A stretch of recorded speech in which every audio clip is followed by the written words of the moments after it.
Most people get their paycheck and it's gone in a week. They're not sure where it went. Just, kind of disappeared. Rent hit, car payment hit, grabbed dinner a few times, maybe ordered some stuff online, checked the account Friday and there's like $300 left, 2 weeks till the next check. And they're thinking, this is just how it works. This is normal. This is what being an adult looks like. Except it's not normal. It's a trap.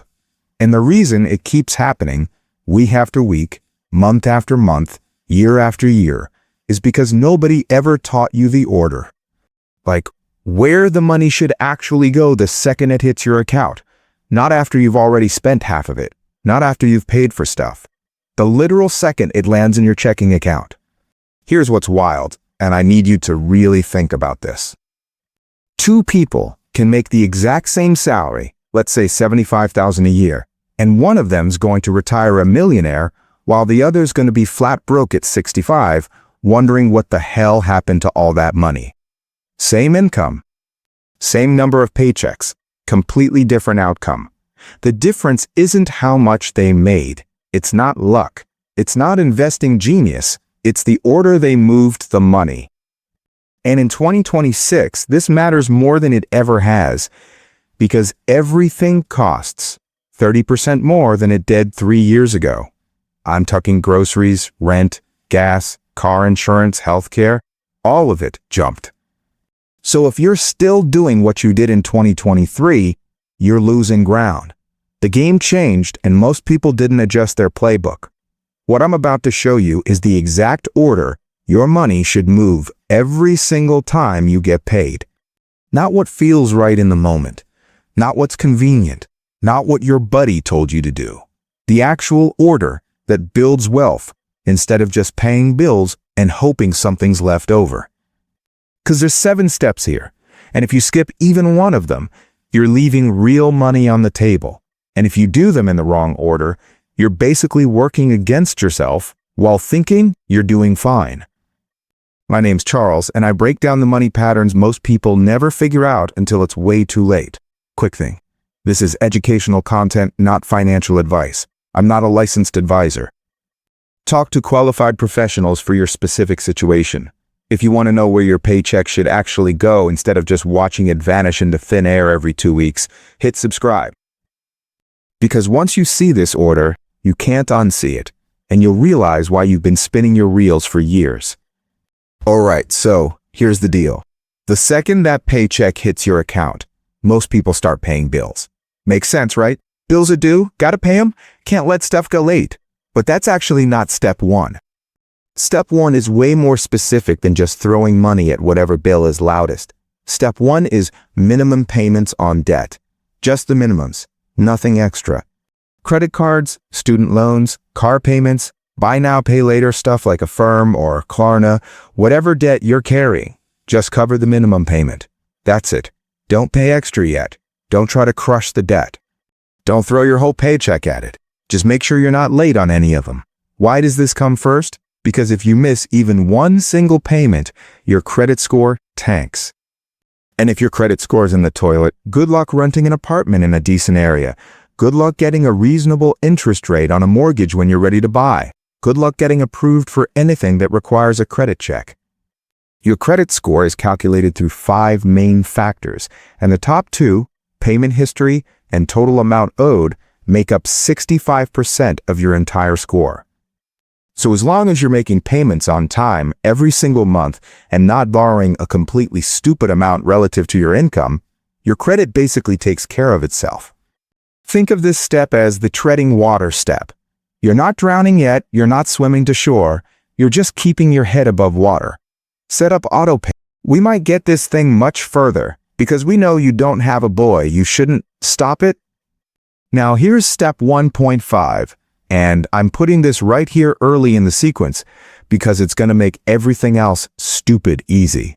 Step 1.5 is automate everything. And I mean everything. I'm serious. Every single thing we're about to cover in these 7 steps, you're going to set up automatic transfers for. This is hands down the best financial decision you can make, because you're removing yourself from the equation entirely. And I mean that in a good way, not in a you're an idiot way. It's all psychology. Human psychology is terrible with money. We're impulsive, we're inconsistent, we see money sitting in checking and we spend it on dumb stuff. But you can't spend money you don't have. If the money moves automatically before it even hits your checking account, you're not relying on discipline. You're not relying on remembering to transfer it on the 15th of every month. It just happens without you thinking about it. Most banks and brokerages let you schedule recurring transfers. So after you finish watching this video, take 15 minutes. Just 15 minutes. Pull up your bank app, set up all these transfers to happen automatically, and then never think about it again. This is how boring people with average salaries end up rich. Automation is the secret weapon. Step 2 is putting money aside for necessities. Your monthly operating budget. This is the money you need to survive on a daily basis. Rent or mortgage payment, groceries, utilities like electricity and water, transportation, whether that's a car payment or gas or public transit, healthcare, phone bill, internet, all that basic survival stuff. You want to keep this money in your main checking account or even a separate account you label just for necessities, so you're not confused about what you can actually spend. Let me show you what this looks like with real numbers, because vague advice doesn't help anybody. Say you're paying $1,750 in rent, $300 in utilities, you've got a car payment of $400, insurance is another $200, groceries run you $500, cell phone's $80, internet's $60. Add that up and you're burning through about $2,910 a month just on necessities. That means you always want to have at least $2,910 sitting in your account at all times to cover this stuff. Personally, I'd actually keep it closer to $3,300 just for a buffer. Gives you breathing room in case groceries run higher one month or your electric bill spikes in summer. Now, this money for your monthly operating budget is different from an emergency fund. We're going to talk about emergency funds in step 3. This is just your regular monthly burn rate. The money you need to function as a human being without things falling apart. And here's where the 50-30-20 rule comes in. You've probably heard of this. Ideally, 50% of your after-tax income goes to needs, 30% to wants, and 20% to savings or investments. Now, if you live in a high cost of living area like New York or San Francisco, your needs might eat up closer to 60%, and that's fine. If you're in a lower cost area, maybe it's only 40%. Either way, the important thing is to run your own numbers. Know exactly what you're getting paid after taxes and know exactly what your necessities actually cost every month. Don't guess, don't estimate, know. Step 3 is building your emergency fund. This is money you absolutely do not touch unless something actually breaks. Your car dies, you lose your job, medical emergency hits, roof starts leaking. Real emergencies, not I really want this thing emergencies. And in 2026, this is more important than ever before. Most financial experts used to recommend 3 months of living expenses for your emergency fund. That was the standard advice. But with all the economic chaos right now, tech layoffs, AI disrupting industries, inflation still elevated, general uncertainty everywhere you look, I'm saying 4 to 6 months minimum. Maybe even closer to 6 if you work in a volatile industry or you've got dependents relying on your income. So if your monthly needs that we just calculated are $2,500, your emergency fund target should be somewhere between $10,000 and $15,000. I know that sounds like a lot of money. If it feels overwhelming, set an intermediate goal first. Get to $5,000, then work your way up from there. But this is the thing I would prioritize building up before I start getting serious about investing in the stock market or anything else. Where do you keep this emergency fund? High-yield savings account. It's got to be liquid, meaning you can access the money whenever you need it without penalties. But it's also generating some interest so inflation isn't eating it alive. Now here's the frustrating part. Back in 2023 and 2024, high-yield savings accounts were paying between 4 and 5% annual interest. Those were the good days. These days, you're looking at somewhere between 3 and 3.5%, depending on which bank you're using. It's still way better than a traditional savings account, which averages 0.11%, basically nothing. But the rates are definitely dropping. As interest rates keep falling over the next few years, we might have to start looking for other places to park emergency fund money and still get decent yield. But for this year, high-yield savings is still your best bet. Just get that emergency fund built up. It's your financial shock absorber. It's what keeps you from going into debt when life inevitably throws you a curveball. Step 4 is where things get interesting, because this is when you actually start investing for your future. The best place to start? Your employer's retirement plan. If you're in the US, that's a 401k. If you're in the UK, you've got workplace pensions. Australia's got superannuation. Canada's got RSPs. Whatever country you're in, the basic principles are exactly the same. A good goal here is contributing somewhere between 10 and 15% of your gross paycheck toward retirement. In 2026, the 401k contribution limit is $24,500 per year if you're under the age of 50. If you're 50 or older, you get a catch-up provision and can contribute up to $32,500. That's a big jump, and it's specifically designed to help people who got a late start.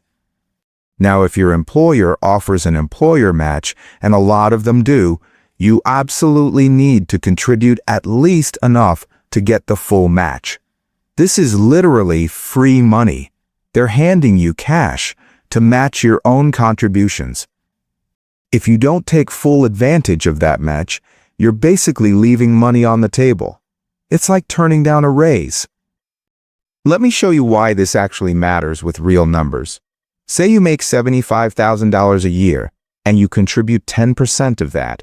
That's $7,500 annually going into your 401k. If you do that consistently for 40 years, which sounds like forever but really isn't, and you're invested in something simple like an S&P 500 index fund, averaging 8% annual returns, you're looking at about $2.1 million by the time you retire. That's the insane power of starting early in your 20s or 30s and just staying consistent over decades. And this is exactly why step 1.5 about automation is so critical. If you set this up to happen automatically from every paycheck, it just happens in the background. You never see the money hit your checking account. You never miss it. You never make a decision about it. It's building wealth for you while you're living your life and thinking about other things. Step 5 is paying off any remaining high-interest debt. And when I say high interest, I'm talking anything over 15%. Credit cards, payday loans, those predatory buy now, pay later plans that charge insane rates if you miss payments. All that garbage. This stuff will destroy your wealth-building potential if you let it sit there compounding against you. There's 2 main methods people use to attack debt: the Avalanche Method and the Snowball Method. Both have their pros and cons, and honestly, both can work depending on your personality. The Avalanche Method targets the highest interest rate debt first, regardless of balance size. This is mathematically optimal. You save the most money on interest payments over time. But psychologically, it can be really brutal, because if your highest interest rate debt also happens to be your biggest balance, you're grinding away for months or even years before you see that first debt disappear. A lot of people lose motivation and quit. The Snowball Method targets the smallest balance first, regardless of interest rate. It's not mathematically optimal, you'll pay more in total interest, but psychologically it works really well because you're knocking out individual debts fast. You get quick wins, you build momentum, you see progress. That keeps you going. Here's my honest take. If you're the type of person who needs to see visible progress to stay motivated, do Snowball. Knock out those small debts, build your confidence, get some momentum going, then attack the bigger stuff. If you're really disciplined and you can handle the slow grind without losing motivation, do Avalanche. You'll save more money in interest. Personally, I really hate carrying debt. Like, I genuinely hate the feeling of owing money. So I'd probably do Avalanche to kill the most expensive debt first and minimize what I'm paying in interest. But I know plenty of people who prefer Snowball because those psychological wins keep them locked in for the long haul. It's a personal choice based on how your brain works. Don't let people on Reddit or wherever argue you into one method. Do what actually works for you and your psychology. Step 6 is investing beyond your 401k. Once you've successfully done steps 1 through 5, covering minimums, automating everything, budgeting necessities, building emergency fund, getting the 401k match, paying off high-interest debt, now you can start thinking about additional investing. Here's my personal priority order, and you can adjust based on your situation. First, I max out the 401k match, like we talked about in step 4. Then I max out a Roth IRA. Then I'd either top up my 401k toward that 24/5 limit, or just invest in a regular taxable brokerage account. Why Roth IRA? Because your earnings and profits grow completely tax-free. When you retire decades from now and you withdraw all that money, you pay 0 taxes on the gains. That's powerful. In 2026, if you're under 50, you can contribute $7,500 a year into a Roth. If you're over 50, you can contribute $8,600 as a catch-up mechanism. The catch with Roth IRA is you're contributing after-tax dollars. You've already paid income tax on this money going in, but you'll never pay taxes on the growth coming out. It's the opposite of a traditional 401k, where you get the tax break now, but pay taxes later when you withdraw. After you've maxed out your Roth IRA, and you still want to invest more, open up a normal taxable brokerage account. Taxable brokerage accounts have no contribution limits. You can dump as much money in there as you want. You can access your money anytime without penalties or restrictions. The downside? It's called taxable for a reason. If you make $10,000 in gains and you decide to sell, you're going to owe capital gains tax on that profit. Short-term capital gains, stuff you hold for less than a year, gets taxed at your ordinary income tax rate, which could be as high as 37% if you're a high earner. Long-term capital gains, stuff you hold for more than a year before selling, gets taxed at a lower rate, somewhere between 0 and 20%, depending on your income bracket. Here's my strategic approach to this. In my Roth IRA, I tend to go aggressive with high-growth ETFs and individual stocks that can really maximize my upside potential. Why? Because those earnings in a Roth are completely tax-free, so I want to squeeze every single dollar of growth I possibly can out of that account. In my taxable brokerage account, I stick with simple, boring, tax-efficient index funds. Say an S&P 500, maybe QQQ for tech exposure, maybe SHD for dividends.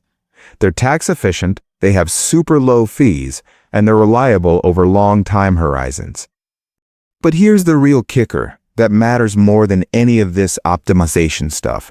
None of this matters if you're not consistent. If you invest regularly, even if it's not perfectly optimized, even if you're not picking the absolute best funds, you'll still come out way ahead of someone who doesn't invest at all or who keeps stopping and starting. Consistency beats optimization every single time. Step 7 is building multiple streams of income. If you made it this far in the flowchart and you're actually doing all these steps, congratulations. You're absolutely crushing it. You're ahead of probably 90% of people. You've covered your bases with emergency fund and debt. You're investing regularly in retirement accounts and taxable accounts. Now it's about diversifying how you actually make money in the first place. There's a stat from Inc.com that says 65% of self-made millionaires had at least 3 different streams of income. Not one paycheck, 3 streams. And in 2026, If you're still relying on just one single income source from one employer, that's honestly risky. We've seen massive layoffs in tech. AI is actively reshaping entire industries and eliminating jobs. Economic uncertainty is basically around every corner. Diversification protects you. Now, you don't need to work 80 hours a week to make this happen. But if you can dedicate just 1 to 5 hours per week to building something on the side, that could be an extra 100, 200, 500, maybe even $1,000 a month coming in. Over time, that can legitimately change your entire financial trajectory. Some ideas to consider. Freelancing or consulting in your specific area of expertise. Let's say you're really good at copywriting at your main job. Start doing it on the side for small businesses who need help. Get dividend income from dividend-paying stocks. That's passive once you set it up. Build a content channel on YouTube, TikTok, Instagram, or start a Substack newsletter. Start an online business or an Etsy shop. I personally know people who sell handmade jewelry and charm bracelets on Etsy, and they're making solid side income from it. Teach or coach people in whatever you know well: running, rock climbing, tutoring, music lessons, anything you're skilled at. Invest in real estate or REITs if you've got the capital. The beautiful part about all of this, any money you make from these additional income streams can get immediately funneled right back into steps 1 through 6. Increase your emergency fund faster. Max out your Roth IRA earlier in the year. Pour more money into your taxable brokerage account. Pay off debt faster. It all compounds and accelerates your wealth building. So that's the complete order. 7 steps. Every single paycheck. Every time money hits your account. Most people either skip steps entirely or they do them in the wrong order and then wonder why they're constantly broke despite making decent money. The order matters. The automation matters. The consistency matters more than anything. Here's what happens if you don't follow this system. You keep getting paid every 2 weeks. You keep spending everything that comes in. You keep wondering where it all went. You hit 45 years old and suddenly realize you've got basically nothing saved for retirement. You're one major car repair away from financial panic. You're completely stuck in a job you absolutely hate because you can't afford to leave or take a pay cut. That's the default path for the majority of people, and it's completely avoidable. Here's what happens if you actually do follow this system. Your money moves automatically the second it hits your account. Your emergency fund builds up steadily. Your retirement accounts grow every single month. Your debt shrinks and eventually disappears. And eventually, maybe in 5 years, maybe in 10, you wake up one day and realize money isn't stressing you out anymore. You've got real options. You can say no to things you don't want to do. You can take calculated risks because you've got a financial cushion underneath you. That's what this boring system actually builds over time. It's not sexy. It's not exciting. It's not going to make you rich overnight. It's boring as hell. But boring works. Boring built more millionaires than crypto speculation, meme stocks, day trading, and get-rich-quick schemes combined. Boring wins. If this gave you actual clarity on where your paycheck should go instead of just disappearing, subscribe. Next video breaks down exactly how to invest that money in 2026 and which specific accounts you should prioritize first based on your age and income level.